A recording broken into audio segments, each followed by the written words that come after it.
Amreli Bhavnagar Somnath national highway ઉપર one વિભાગ alert. Jafrabad તાલુકાના બાલાની વાવ નજીક અજાણ્યા વાહન અડફેટે દીપડાના મોતનો મામલો. 26 જાન્યુઆરીએ વાહન અડફેટે દીપડાનું મોત બાદ વન વિભાગ દ્વારા ગુનો નોંધવામાં આવ્યો હતો. વડોદરા શહેરના જોય થેવાલિયમ નામના ઇસમને જાફરાબાદ વન વિભાગ દ્વારા નોટિસ આપી હતી.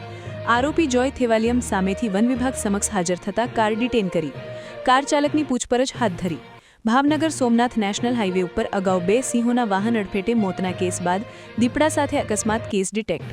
3 અકસ્માતો જાફરાબાદ રેન્જ દ્વારા ડિટેક્ટ કરવામાં સફળતા મળી. જાફરાબાદ રેન્જના નાગેશ્રી રાઉન્ડના નાગેશ્રી બીટની હદમાં આવતા બાલાની વાવ ગામની હદમાંથી પસાર થતા સોમનાથ ભાવનગર હાઈવે પર તારીખ 26 જાન્યુઆરીના રોજ અજાણ્યા વાહન દ્વારા માદા દીપડાનું મૃત્યુ નિપજાવવામાં આવ્યું. આ બાબતે જાફરાબાદ વન્યજીવ રેન્જ દ્વારા ગુનો દાખલ કરીને આરએફઓ દ્વારા આગળની તપાસની કાર્યવાહી કરવામાં આવેલ હતી.